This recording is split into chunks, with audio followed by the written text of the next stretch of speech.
you ask, really, and hopefully give you some stuff of some real use over the course of the next sort of half hour or so. So my name's Gresswell, and I own a company called Popcorn Learning Media. And what we do is there's about 25 of us in the business. We're based in Stoke and we're based in Southampton. And we create learning for corporate businesses. But all the learning that we create is online. So it'll be things like corporate films, corporate videos, online learning, and hopefully not the rubbish stuff that you're used to seeing. Hopefully some really cool and nice stuff. And so within the business, we've got digital learning designers, we've got animators, we've got people who work with Storyline, Articulate, and we've got filmmakers as well. And there's, as I say, there's 25 of us, and we work with customers like Purple Bricks, the estate agents, Dixon's, Marks and Spencer's, Curry's PC World, Nando's. We work with the Ministry of Defence. We work with the NHS, Sodexo, Santander, Royal Mail. So we work with loads of really big companies, which is amazing, really, because we're based in Stoke. We're only a small organisation. And if you'd have told me that that's what I'd be doing when I started out in work over 30 years ago now, which is frightening to even think of that, is amazing. So what I thought I'd do is just share a little bit about myself and about my experiences that hopefully will be useful to you, and you know, just go through that, and then just talk a little bit about the business and again, things that hopefully you'll find really useful. So from my perspective, when I started out, I'd taken media studies at school. But actually, that wasn't the route I was intending to go at all. I wanted to be a golf professional, which couldn't be any further removed, I guess, from being in a sort of creative industry. And so when I was 17 or 18, I went off to play golf. I thought it was going to be amazing, earn millions and millions of pounds. It didn't quite turn out that way. But what's hopefully relatively interesting is the path that I've taken to get to where I am today, because one of the first things I did was actually with golf is I went to South Africa and spent 3 or 4 months out there and actually learned a lot about myself and about life actually while I was out there at 18. So that was a brilliant experience, and actually shaped a lot of what I've done in my life as well, and actually just shaped the way I think and feel really about people and about industry. And then I came back and I worked in a bookmaker's when I came back, so I didn't know what I was going to do, and I didn't think I was going to be as brilliant as I hoped I would at golf. Then I worked in a casino, and I managed a casino for a short period of time, which if you'd have told me I was going to do that at school, I never thought that'd be the case. But when I was working in the casino, what I was doing is I was training people to work in the casino, and I suddenly realised I had a bit of a skill in helping people to learn things. And I'll come to this in a bit, but actually you're learning throughout your career, and where you think you might end up, you might not necessarily end up, but the things that you learn along the way are hopefully really useful, really useful to you, and it's certainly been incredibly useful for me. And at that point, when I was at the casino, I started to realise that actually teaching and learning was something that I was interested in and actually hopefully reasonably good at. And then I progressed and went to Sky to work for Sky as part of their learning and development team. And that was in 1998. So I was teaching managers, I was teaching people in the call centre, I was teaching people out in the business who used to fit dishes and things like that. And so I was there for a few years before I then went to become head of L&D, head of learning and development, at Phones for You, based in Newcastle-under-Lyme. So that was a big leap for me. And it was at that point I started to realise that actually I can use some of the skills that I've learned in the past. Why isn't more learning done online? Why isn't learning done online? And now that might seem to you the most obvious thing in the world, but 20 years ago, actually, it just wasn't something that necessarily happened or was normal. But what was very obvious is that there was going to be things were going to shift quite significantly towards that. And so what we started doing at Phones for You is we had a team, And so I brought in a videographer who still works with me in Stoke now. I brought in an e-learning designer who still works with me now. And actually, these jobs didn't really exist at the time. It was kind of us just sort of working out that that's what we needed as far as the business is concerned. And actually, there's a running theme in here, which actually I'll hopefully come back to in a bit. And what I didn't realise is actually at that point, I was starting to realise and think about the business that I was going to get into. When I eventually left Phones for You, I went and worked for a training company. I tried to start up Popcorn as a business. They didn't understand it, which is mad because that was only sort of 8-9 years ago. They didn't really understand what the need for online learning was, which is weird because that's something that we're doing now for all intents and purposes. And so what year was it? In 2015, myself and the guy who'd been doing the e-learning and the videographer, so a guy called Glyn who went to Staffordshire University, a guy called Mark who went to Bournemouth University, and myself who lives locally, decided to set up a business because we just thought it was the way things were going. And actually, within the first year, we picked up Marks and Spencer as a customer, we picked up Dixon's as a customer, and it's kind of just grown from there, really. And the one thing's for certain, actually, is that's when, given what's just happened over the course of the last year, we're never going to turn back from that. Learning something we do every day. Learning can happen in multiple different types of ways, because actually just using YouTube or watching TV on a Sunday night or doing any of those things, you're learning constantly.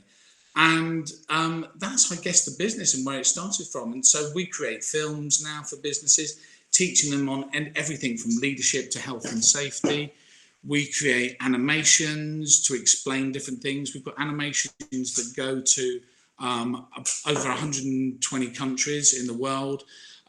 We've got translations for those. And so we just create learning. And I think the thing is, right, and this is the trick within learning in the creative industries, is that you've just got to make it interesting. And so much learning, in my experience, is just dry and dull and boring. And so what we try and do is create things that are interesting, engaging.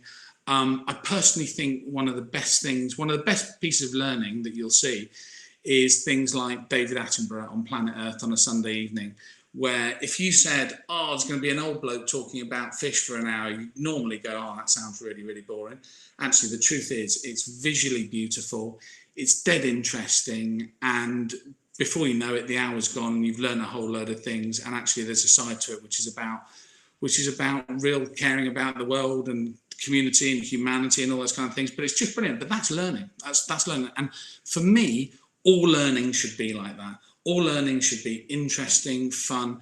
And the one thing that I think is really important for you guys, I think, just to be aware of throughout your career is you're always learning. You should always be learning, but you're always learning. But a lot of it happens by accident. You're picking things up as you go. So I just wanted to, so that's a little bit about me, and hopefully a little bit of context about, you know, what I've done and where I'm from. And actually it's quite a sort of varied experience. But the one thing I would say to all of you is just to give you a few ideas of things that I've learned along the way and things that are hopefully useful to you. And then, you know, you can ask as many questions as you like, quite frankly, technical or just personal. But here's the things that I've learned along the way that have really helped me.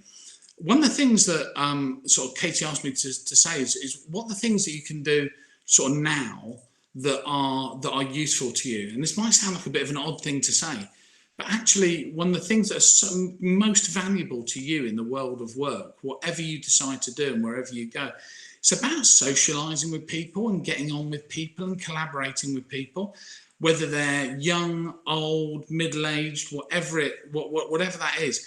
Getting on with people is one of the most important skills that you can learn to enable you to get where you want to from a job perspective or a career perspective or a work perspective. And I think that's something that you don't often get told, but just being able to get on with people and collaborate with people is such an untalked about skill. But the more people you can get along with, the more you doors will open for you. And certainly if I think about my business and the business itself, is getting along with people has enabled me to win business with people that I haven't spoken to for years, but are happy to talk to you because actually you're always nice to them, you're always kind to them, or you're always decent as a person. That's one thing that certainly throughout my career has served me well, is actually by just being a decent human being and a decent person and getting along with people. There's a real positive side to that. The second thing is actually sport for me was a huge opportunity. And whether it's you're in the arts or in film or in sport, actually there's similarities to all of them, because actually it's all about practicing your craft. It's about doing things as well as you possibly can, but actually socializing with people and talking to people and working as a team is really important. And loads of people talk about, I'm good at teamwork, I'm good at working a team. It's crucial. It's crucial to being effective in the world of work, is being able to get along with people. Also, as well, I think what's really important in what you're doing is actually to have a little bit of a competitive edge as well. It's wanting to be great at what you do. And for me, a personal sort of piece of advice to anybody would be, do things that you enjoy. Because if you enjoy something, you're interested in it, doesn't feel like work, and you'll get better at it. And work then doesn't feel like work. It just is something. My job, to me, if I'm being honest, I don't tell anybody that I work with that I've said this. It feels more like a hobby than a job, because I love what we do every day. And we create great stuff and it looks great. And when we're making a virtual conference, as we've just done for Purple Bricks, where you've got a guy on a green screen sat on a stage with people in the audience on a screen and all sorts of different things going on. That's fun, creating stuff like that. And so the more fun you can have in the job that you do, and these jobs do exist, the better you'll be at it. The better you'll be at it, the more you get to pick and choose what you want to do. So there's a couple of sort of hints and tips in terms of things to do. Constantly be curious. Yeah, look at the world around you, look at how it's changing.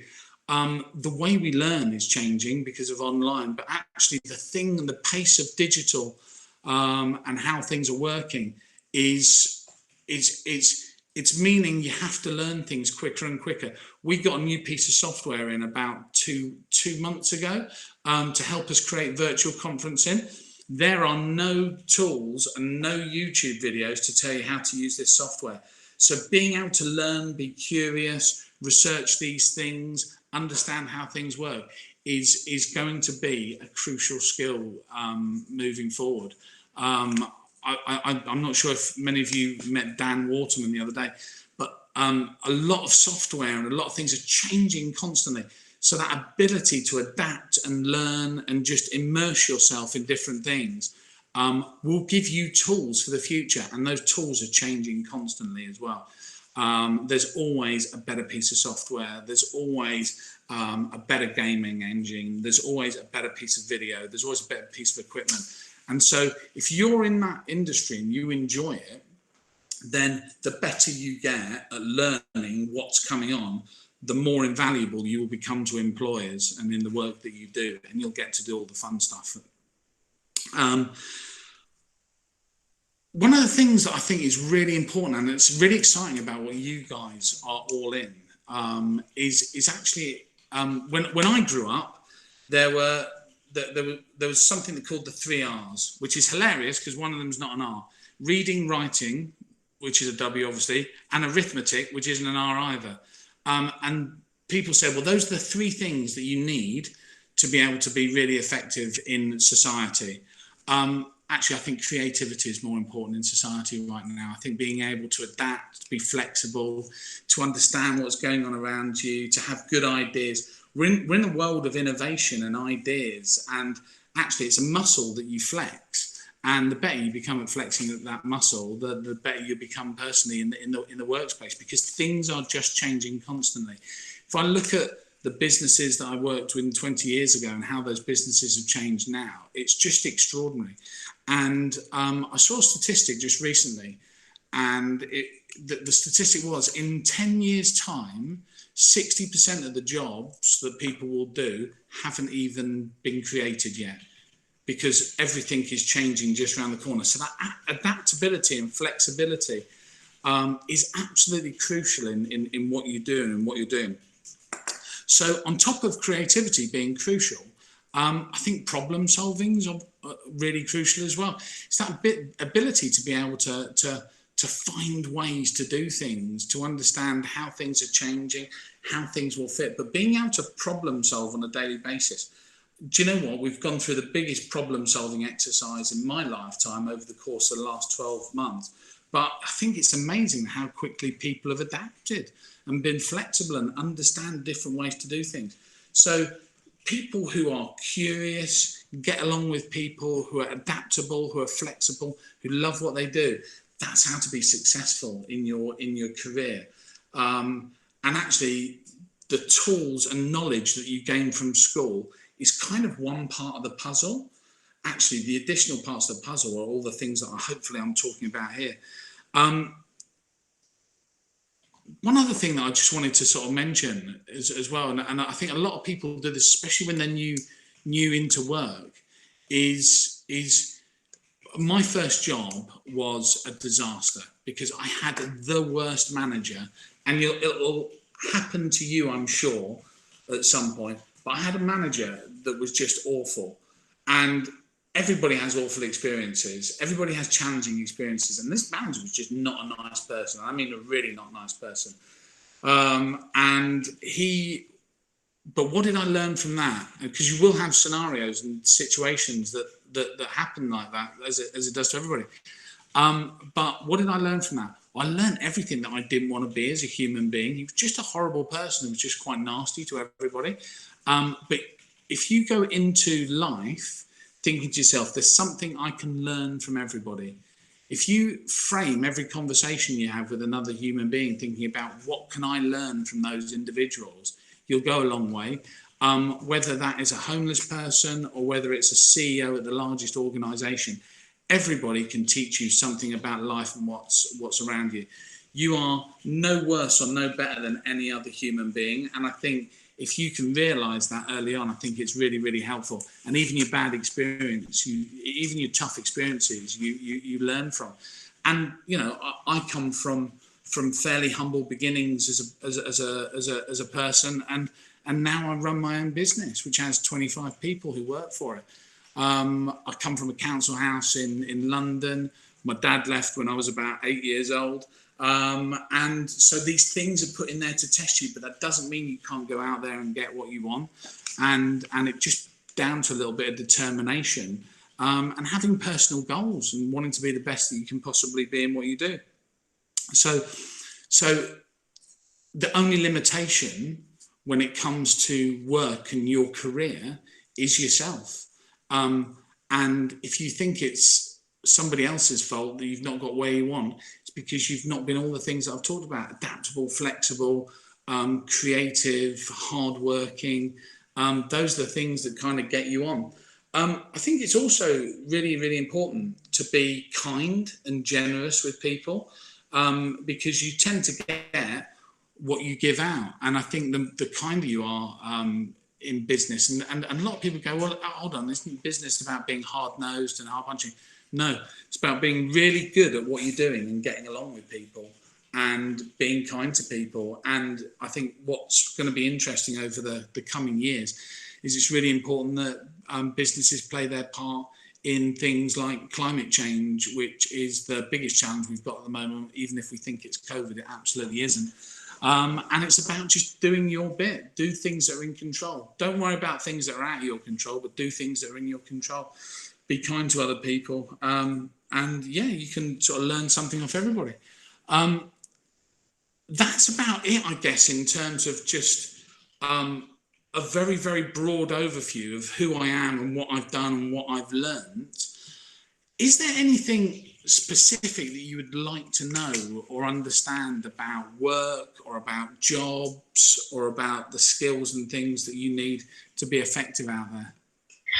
Eric, what qualifications do you have, and how would you feel that your education has supported your career progression? Yeah, I think so. I went to college and got some A levels. I didn't go to university because I was under the notion that I was going to be an amazing golfer, which unfortunately didn't turn out that way. However, that's when I learned how to teach people, and I didn't realise that I was learning how to teach people at the time how to play golf. And that was a skill that I took with me.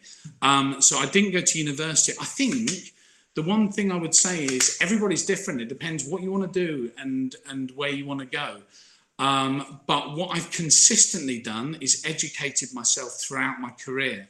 So I'm just about to do my master's because I thought that'd be interesting in business leadership, and I thought it'd be handy. But also as well, it's the little things that you learn along the way. So whether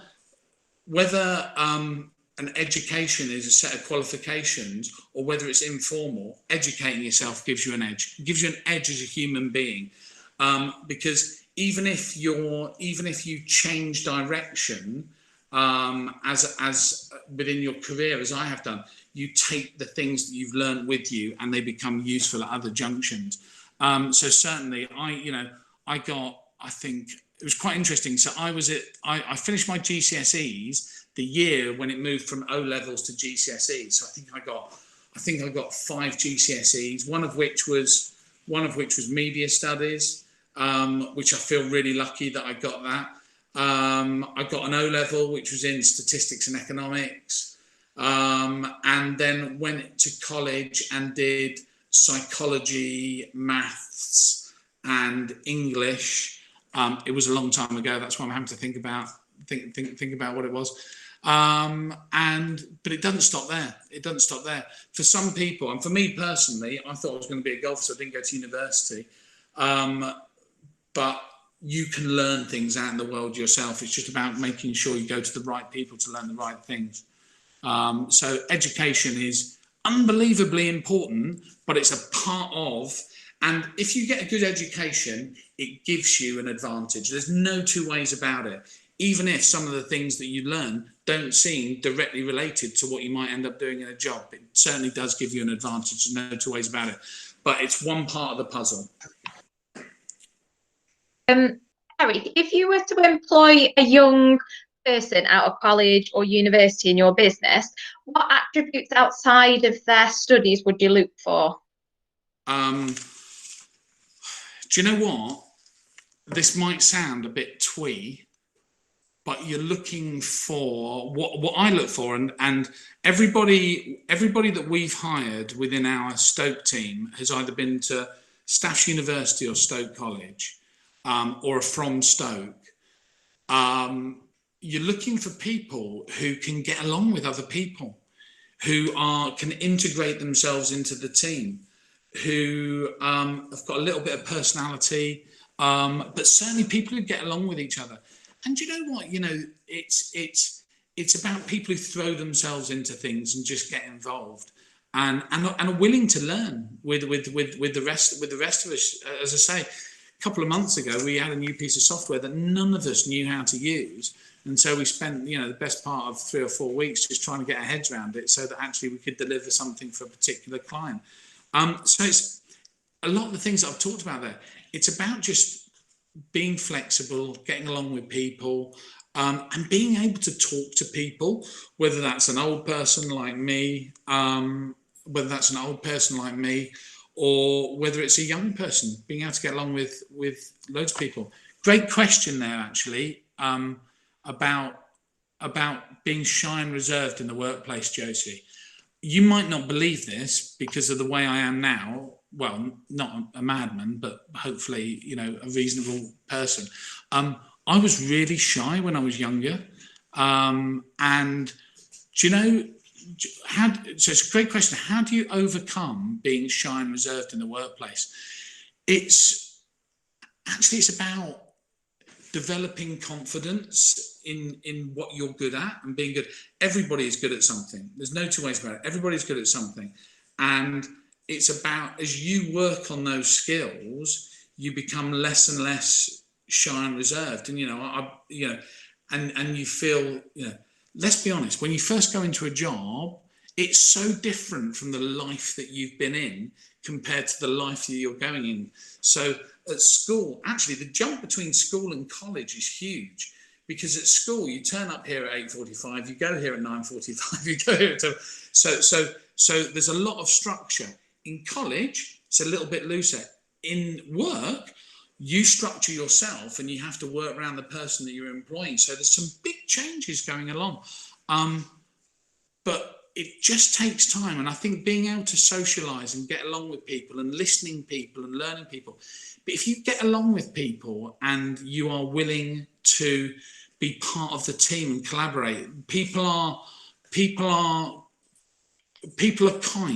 kinder than you believe. Not everybody is. I certainly met a manager who was a horrible person, and that happens from time to time. But there are plenty of decent people and decent businesses out there and decent people.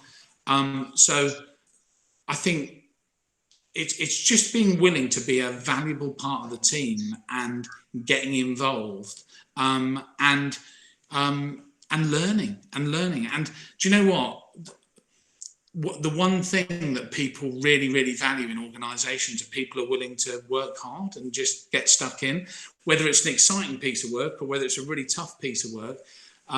It's about getting stuck in if you can, and just taking your time, because it will come, Josie. Does that answer your question? Not sure if I've given a great answer to that question. No, it's a good answer.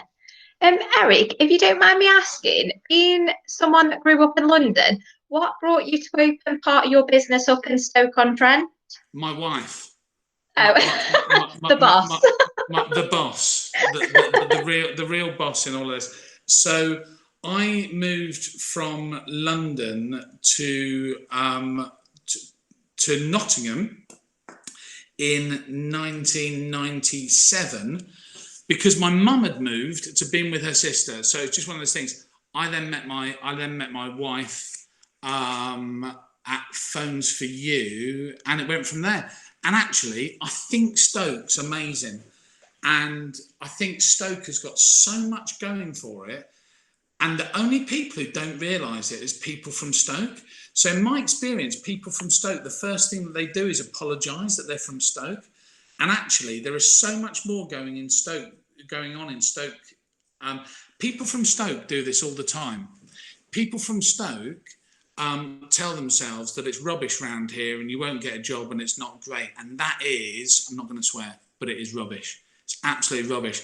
There's loads of great businesses. There's loads of great people. You just have to look a little bit. You just have to look for it.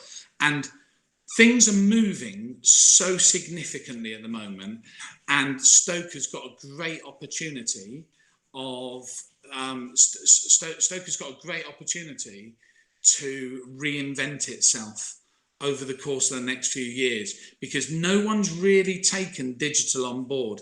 Obviously, London is ahead of the game. You'd expect that. But no other areas have taken this on board as much. And there are some amazing businesses around Stoke. You just have to look for them. So I don't feel like I've been dragged into Stoke and I can't move away by my wife.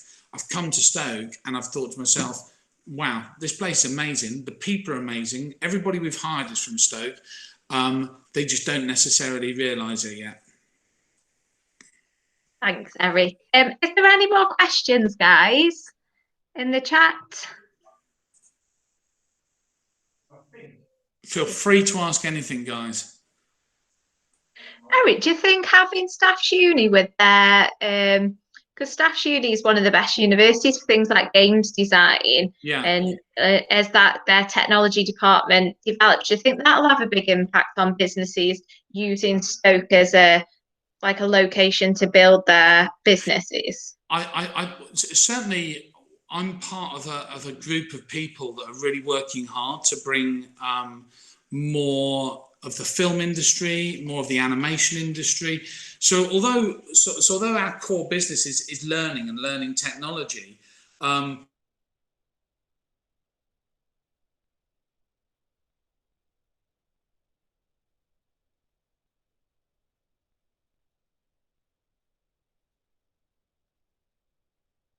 of people, there's quite a lot of people locally. Dan Waterman at Cast Waterman, Inspired Films, Reels and Motion, so some really, really good businesses that are that are there that want to bring more work into Stoke, and it's completely possible because the world's changing at the moment, and Stoke has the ability to bring good businesses into Stoke. It's starting to get onto that treadmill a little bit of getting good businesses in. Okay. It doesn't seem like there's any more questions, Eric. So thank you very, very much for your time. Oh, you're welcome. Really insightful to hear about your business and about your journey to get there. Oh, And I'll be sure to share your video with the rest of the creative arts department. And we're going to put all their videos on the internal YouTube channel so other students can access it. So I'll recommend it to them. Lovely. All right, you're welcome. No problem at all. I hope it was useful. Thank you very much. Take care. Lovely. Thanks. Bye.